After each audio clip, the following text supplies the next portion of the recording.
말씀을 중심으로 하나님께 넘어집니다 라는 제목으로 말씀의 은혜를 함께 나누겠습니다. 욥기서를 묵상하면서 말씀을 전하려고 하는데 참 큰 어려움이 있습니다. 왜냐하면 저는 사실 욥의 입장이 되어본 적이 없기 때문에 그렇습니다. 인생에는 누구나 죽고 싶은 순간, 그렇게 힘든 순간이 있지만 사실 욥의 이 고난 앞에서는 뭐라고 명함을 내밀 수 있을 만한 것이 아무것도 없음을 발견하게 됩니다. 사실 그래서 설교자로서 그 고난을 깊이 공감하지 못해서 오늘 이 말씀을 전할 때도 참 어떻게 전해야 되지 하는 마음으로 이렇게 서 있습니다. 그럼에도 불구하고 그가 얼마나 극심한 고통을 마주하고 있는지를 살펴보면서 조금은 그의 마음을 알 것 같았습니다. 우리가 그냥 성경의 텍스트로 이렇게 보면서 욥은 이렇게 힘든 상황이 있지 그냥 이렇게 생각하는 게 아니라 내가 그 입장이 돼 보면 사실 그가 지금 이 자리에 그냥 앉아 있고 그 자리에서 그냥 말을 하고 있다는 것만으로도 얼마나 힘든 상황 가운데 있나 생각을 다시 해볼 수 있습니다. 먼저 한 번 더 좀 기억해 봐야 될 것은 욥이 당한 고난, 그것은 첫 번째 것은 제일 먼저 제 마음에 와닿았던 것은 자녀를 다 잃었다라는 것을 발견하게 됩니다. 사실 10자녀가 다 죽었다 그냥 간단하게 한 줄로 나와 있지만 여러분 그렇지 않습니까? 자녀가 위기에 처하면 내가 대신 죽겠다라는 마음, 그것이 부모의 마음인데 자녀가 하나 먼저 떠나고 둘 떠나고 이게 아니라 한꺼번에 아들 7, 딸 3을 잃은 아버지의 마음이 어땠을까 생각을 해보게 됩니다. 저에게도 자녀가 둘이 있는데 이 둘 중에 하나라도 잘못되면 그 마음이 어떨까를 생각해 본다면 욥의 마음이, 부모로서의 그 마음, 참 나 때문에 너희가 이렇게 잘못됐구나라는 자책의 마음이 있지 않았을까 그런 생각을 해보게 됩니다. 그 마음이 얼마나 괴로웠을까. 또 한 가지는 아내죠, 아내. 참 인생을 살면서 참 최후의 내 편, 마지막까지 남아있을 내 편이라고 생각하는 이 부부, 특히 부부 관계에서 아내가 마지막까지 함께 있을 사람이라고 생각했을 그 아내가 자신을 저주하고 떠나버린 욥의 마음. 참 아내의 저주를 받는 남편이 되었다는 것 자체만으로도 너무너무 참 힘들 것 같습니다. 아내가 저주하는 남편이라는 그 오명을 쓰게 된다면 사실 그게 그리고 자기의 잘못도 아닌데도 불구하고 아내가 자신을 저주하면서 그렇게 떠나버린다면 정말 살고 싶지 않을 것 같다라는 생각을 해보게 됩니다. 그런데 이렇게 가족을 잃은 것도 부족해서요, 욥은 건강까지 잃었습니다. 몸이 어떻게 이렇게 아플 수 있을까 싶을 정도로 아팠을 것 같습니다. 어젯밤에 저도 목이 좀 아프더라고요. 침을 삼키는데 삼킬 때마다 고통이 오니까 참 힘들어서 조금은 늦게 잠이 들었는데요. 참 이 정도의 고통은 아무것도 아니죠. 그는 지금 계속 가렵잖아요, 몸이. 그런데 이게 손으로 긁으면 아무런 느낌이 없는 거예요. 왜냐하면 너무 긁어서 이제 더 이상 손으로 긁는 것으로는 이게 아무런 이게 시원함이 느껴지지가 않으니까 그 기왓장으로 긁었다라고 하잖아요. 그러니까 피부가 그만큼 두꺼워져 있는. 그러니까 피부가 계속 상처가 나고 그곳에 또 고름이 나오고 그 상처를 또 다시 긁고 계속해서 두꺼워지는 그런 상황 가운데 있습니다. 긁어야 살 것 같으니까 끝없이 긁고는 있지만 상처는 점점 더 깊어져가는 그런 고통스러운 죽음 같은 고통이 찾아오고 있는 것이죠. 사실 여러분 그렇잖아요. 병이 들어도 내가 편하게 한숨 자고 나면 그래도 좀 살 것 같잖아요. 그런데 이 욥이 걸린 이 질병은 뭔지 모르겠지만 계속해서 가려운 병이라고 한다면, 그리고 그 고통이 끊임없이 계속된다고 한다면 밤새도록 긁으면서 긴 밤을 지나가기를 기다리는 고통 속에 있었을 것으로 생각이 됩니다. 참 이렇게 몸도 아프고 가족도 잃었는데 친구가 찾아오잖아요. 참 친구들이 위로하러 찾아오면, 그래, 내 친구들에게 내 마음이라도 좀 털어놓고 내 답답한 마음이라도 좀 알아주면 참 좋겠다 싶은데, 그 친구라는 놈들이 이렇게 고통 속에 있는 욥을 정죄하고 있잖아요. 그렇지 않아도 정말 아파 죽겠는데, 정말 힘들어 죽겠는데 갈갈이 찢겨져 있는 그 마음을 칼 같은 말로 도려내고 있는 이 친구들까지도요, 아무런 도움이 안 되는 상황 가운데 있습니다. 제가 이런 상황이 되었다면 어떨까, 그런 생각을 해봤을 때 가장 먼저 찾아오는 감정이 뭐였냐면 외로움이었을 것 같습니다. 너무 외롭다. 나는 혼자라는 외로움, 홀로 된 외로움, 가족을 잃고 친구도 내 마음을 알아주지 않고, 하나님은 지금 내게 이런 일이 일어나고 있음에도 불구하고 침묵하고 계시는 그 상황. 사람은 사실 태어나서 혼자서는 살 수가 없는데 철저하게 이렇게 고립된 이 외로움, 참 그런 생각이 들면 여러분 살고 싶지가 않을 것 같아요. 내가 이렇게까지 외로운 상황이 되면. 그래서 여러분, 우리가 읽은 이 7장 1절부터 6절까지의 말은 욥의 독백이거든요. 엘리바스의 첫 번째 그런 의견에 대한 이 욥의 답변, 두 번째 장인데요. 독백을 하고 있는 거죠. 죽기만을 기다리고 있는 이 욥의 독백. 욥기 7장 1절과 2절에 보면은 이런 비유를 그가 하고 있습니다. 이 땅에 사는 인생에게 힘든 노동이 있지 아니하겠느냐? 그의 날이 품꾼의 날과 같이 아니하겠느냐? 종은 저녁 그늘을 몹시 바라고 품꾼은 그의 삭슬 기다리나니. 이 땅에 사는 인생들의 보편적인 그런 모습을 그려놨는데요.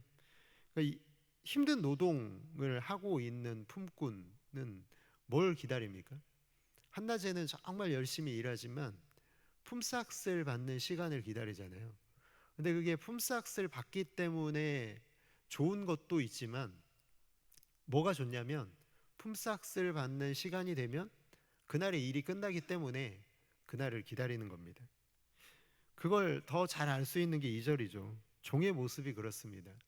저녁 그늘을 몹시 바랍니다. 뭐 그 당시에 뭐 인권이라는 게 없잖아요. 지금보다 훨씬 더 못한 인권이라고 한다면 종은 어떤 자기의 시간이나 인생을 주장할 수 없는 존재이기 때문에요. 정말 종일 그 뜨거운 해 아래서 최소한의 인권도 보장받지 못하고 일을 했을 것입니다. 그러니까 이 저녁이 되면은 그래도 일이 끝나니까 그 고통스러운 시간을 잊을 수 있는 그 시간을 기다린다. 참 이게 여기서의 그 낮이라고 하는 것은 생명을 상징한다고 한다면 밤은 죽음을 상징합니다. 욥은 지금 빨리 내 인생이 끝나기를 바라는 마음으로 빨리 생명이 끝나고 죽음이 가까이 다가오기를 기다리고 있는 것을 보게 됩니다. 여러분, 그러면 쉽게 생각하면 그냥 이렇게 고통스럽고 힘들면 자신의 생명 끊어버리면 되는 것 아닙니까? 내 인생이 이렇게 외롭고 힘들고 내 삶에서 아무런 가치도 발견할 수가 없다면 나는 이제 그냥 죽는 게 낫겠다 싶으면 그냥 목숨을 스스로 끊으면 되는데, 욥은 또 그렇게 하지를 않습니다. 왜 그럴까요, 여러분? 욥은 7절부터 이제 마지막 21절까지 계속해서 하나님을 향한 불평과 원망을 쏟아놓습니다. 그런데 이 내용을 보면 참 이 욥이라는 사람이 믿음이 있나 싶을 정도의 무례한 말들까지도 하나님께 쏟아내잖아요. 그런데 참 그 속에서요, 욥의 믿음을 발견할 수가 있다는 거예요. 욥기 7장 16절 한번 같이 읽어볼까요? 시작. 내가 생명을 싫어하고 나를 도우소서. 내 날은 헛것이니이다. 아멘. 내가 생명을 싫어해도, 내가 영원히 살기를 원하지 않아도 내 생명을 내가 끊을 수가 없는 존재가 욥이라는 사람입니다. 그의 믿음이 있다는 거예요. 지금 나에게 주신 이 생명은 하나님께 있음을 고백하고 있습니다. 하나님께서 끝내셔야 내 인생이 끝난다는 믿음이 욥에게 있다는 거예요. 그의 기도를 보면 참 안타깝죠. 너무너무 고통스러운 이 탄식의 소리를 쏟아내고 있는. 그런데 그 기도를 가만히 보면은 하나님을 향해 막 그 원망하고 탄식하고 있는 것 같은데, 근데 그 속에는요, 하나님밖에 없다라는 생각이 들게 됩니다. 그래도 내 목소리 들어주시는 분은 하나님밖에 없다. 내가 외롭고 이렇게 힘들지만 그래도 내 애통한 마음 알아주시는 분은 하나님밖에 없다. 정말 죄송한데 하나님, 오늘 제가 원망과 불평 좀 쏟아놓더라도 하나님 오늘만 좀 이해해 주세요. 이런 마음이 여기에 담겨 있지 않나 생각이 듭니다. 사랑하는 성도 여러분, 참 우리도 욥과 같이 외롭고 힘들고 고통스러운 순간이 있습니다. 정말 나 혼자만 남은 것 같은 그런 외로움의 순간이 있죠. 그러나 그럴 때 오늘 우리가 반드시 기억해야 되는 것이 있는데요, 하나님 앞에서는 점잖은 채 할 필요가 없습니다. 감정을 감추지 않으셔도 되고요, 실망스럽다면 하나님 실망스럽다고 얘기하셔도 됩니다. 힘든데 힘들지 않다고 얘기하는 것이 믿음이 아니라 하나님께 하나님 저 힘들어요 이렇게 당당하게 말할 수 있는 게 바로 믿음의 사람입니다. 왜냐하면 믿음의 사람은 하나님을 아버지로 생각하기 때문에 그렇습니다. 하나님이 내 아버지시기 때문에 자녀가 솔직하게 말하는 것을 아버지가 기뻐하시는 것처럼요, 우리 믿음의 사람들이 하나님 앞에서 나의 고통과 아픔을 하나님 앞에 솔직히 고백하는 것을 하나님은 기뻐하십니다. 예수님께서 마태복음에서 그렇게 말씀하시죠. 애통하는 자는 복이 있다. 참 이상하잖아요. 기뻐하는 자는 복이 있다가 세상 속에서 우리가 많이 들어온 말인데 왜 애통하는 게 복이 있습니까? 그 다음 구절이 있기 때문에 그렇습니다. 애통하는 자는 복이 있나니 그들이 무엇을 받습니까? 위로를 받을 것임이기 때문에 그렇습니다. 애통하는 사람을 하나님께서 위로해 주신다라는 것을 오늘 우리가 꼭 기억할 수 있기를 바랍니다. 우리가 눈물골짜기 지나가야 할 때가 있습니다. 늘 기쁘고 즐겁고 행복한 일만 있는 게 아니라요, 아니 우리 인생에는 그런 순간이 사실 고통스럽고 힘든 순간보다 적은 것 같습니다. 울지 않고는 건너갈 수 없는 고통의 산맥이 우리 앞에 있지만 그런 순간에 우리가 꼭 기억해야 되는 것은 애통하는 자는 복이 있다는 것입니다. 그리고 그들이 위로를 받을 것이라는 이 예수님의 말씀을 우리가 꼭 기억해서 저와 여러분에게 주시는 말씀으로 받을 수 있기를 바랍니다. 사랑하는 성도 여러분, 때로는 정말 주님 앞에 마음껏 불평하십시오. 원망하십시오. 사람에게 하지 마시고요, 하나님께 하시기를 바랍니다. 그것이 바로 하나님께 넘어지는 것입니다. 사람에게 넘어지면 사람은 우리를 붙들어 일으켜 세워주지 않습니다. 사람은 오히려 친구들처럼 우리를 정죄할지 모르지만 그렇기 때문에 사람에게 넘어지지 마시고 오직 우리의 아버지 되시는 하나님께, 애통하는 자에게 위로를 주시는 하나님께 넘어지시는 우리 사랑하는 성도 여러분들 다 되시기를 바랍니다. 그것이 여러분 바르게 넘어지는 법입니다. 우리는 때로는 넘어집니다. 그런데 어디로 넘어지느냐가 정말 중요하죠. 사람에게 넘어지는 게 아니라 하나님께 넘어질 때 우리는 다시 일어설 수 있을 것입니다. 왜냐하면 하나님은 반드시 자신에게 넣어진 자를 일으켜 세워 주시는 분이시기 때문에 그렇습니다. 고난 중에 있는 분 계십니까?